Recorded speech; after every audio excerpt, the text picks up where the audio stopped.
watching Bad Witch Books. Hey guys, it is already March, so let's get to this amazing TBR. Yep, we are filming my March TBR video. It is coming a little late, but we love that. So, in March, I have about like 10, 11 books that I will be reading in March, or plan to be reading in March. We will see. March is a very busy month for me, so we will see the best we can. Now, the first book is for my book club, Enchanted Forest Book Club, but I do not own it, and it is Omega Malice and the Curse of La Lucha, I believe is how you pronounce it, but I'm probably mispronouncing it. So, this is a middle grade, and this is about our character, Omega Malice. What I believe is she is from a family of magical users. I believe they're empaths. I could be wrong about that. And I believe she does not have any gifts herself. And then things start to happen when a new person comes in the area, the neighborhood. Is the owl, shape-shifting owl witch from Mexican folklore. But very excited to get into this. I've had this book on my radar for a minute. And now we're getting to the next books. So, the next book is for the book club I go to IRL. And that is A Tempest of Tea by Hasta Faisal. This book is a Peaky Blinders meets it's Peaky Blinders meets Six of Crows with dashes of vampires, and it is about Arthi Casimir is a criminal mastermind and collector of secrets. Her prestigious tea rooms transform into an illegal blood house at night, catering to a vampire feared by society. But when her establishment is threatened, Archie is forced to strike an unlikely deal with an alluring adversary to save it, and she can't do the job alone. So, I'm very excited to read this. I love House of Faisal's writing, and I mean, we love House of Faisal in this house. And we love vampires in this house, so I'm very excited to read this.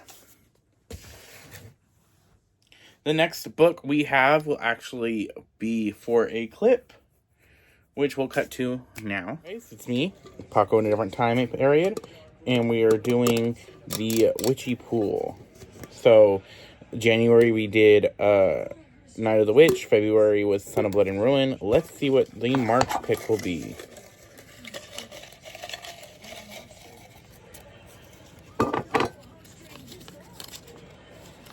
Okay, March's Witchy Pick is Nettle and Bone. Okay.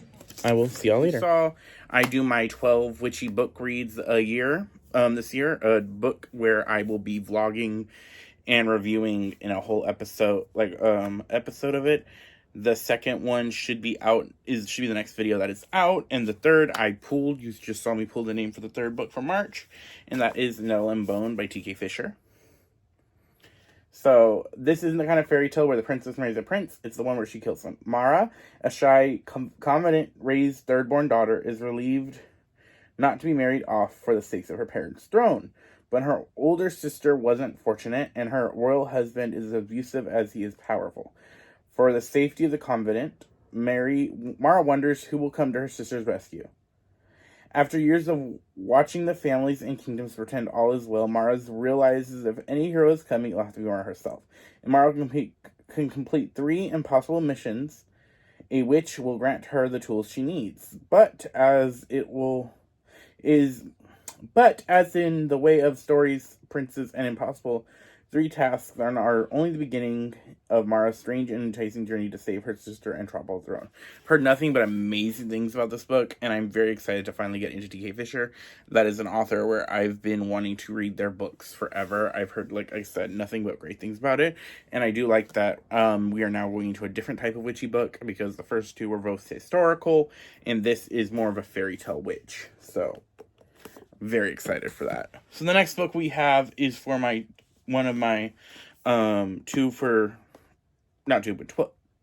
for 24 books, and that will be Emily Wilde's Encyclopedia of Fairy by Heather Fawcett.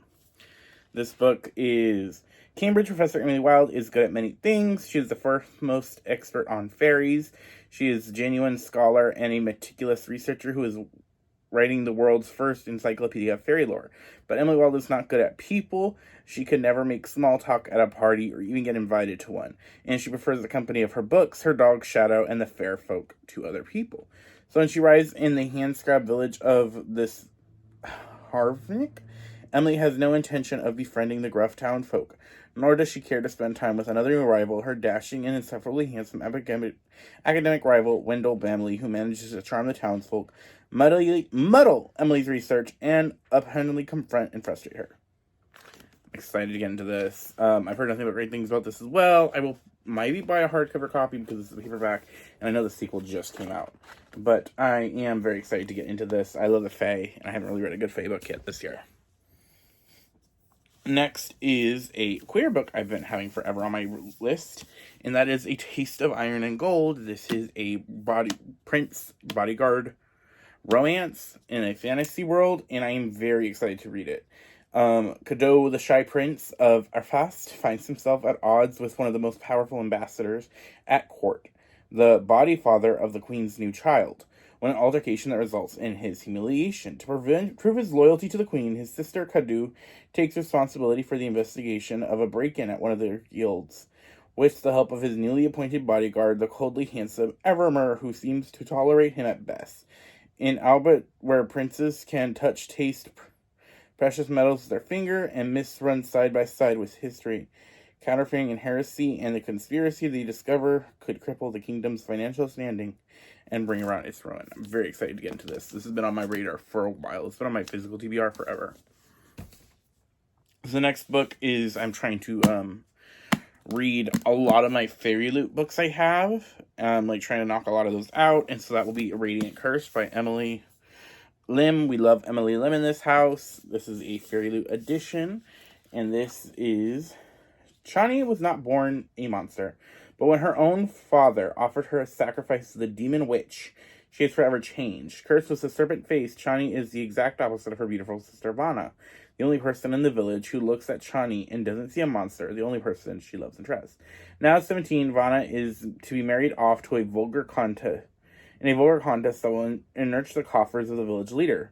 Only Chani, who had to rely on her strength and cunning for all these years, can defend her sister from the cruelest of suitors. But in doing so, she becomes the target of his wrath. A launching grisly battle royale, a quest over land and sea, a romance between sworn enemies, and a chance that will strain Chani's heart to its breaking point. Set in the world of Six Crimson Cranes, this thrilling yet heart-wrenching fantasy explores the dark side of beauty and the deepest bonds of sisterhood. I'm very excited to read this. I've already loved the main character from when we met them in Six Crimson Cranes, but I don't want to spoil anything about that. But I love this author, so I'm very excited to finally get into this one. Next is Princess's Book Club pick, and that is an Education and Malice. Only one of us was always going to bleed for the other. This is a Carmilla retelling, and it is a dark academia book. That's all I really want to know about going into this. Very excited to read this. Loves me some vampires. Lesbian vampires. Next is the other books. I try to do two of the 1224 books, and that is Lessons in Chemistry by Bonnie Gormus. I wanted to read this book this month because it is Women's History Month in March, and I felt like this fit a good vibe. This is a historical book, and it is about chemist Elizabeth Stotts, and I know there's an Apple Plus TV show about it where Brie Larson stars in it, and I've seen some clips. That's the main reason I want to read this. I will probably listen to this audiobook because this is just not my usual genre, but this is one of the few books I chose on my 24 for 24 that is outside of my regular genre, just so I could mix it up a little bit. But I'm very intrigued by this book. I've heard nothing but great things.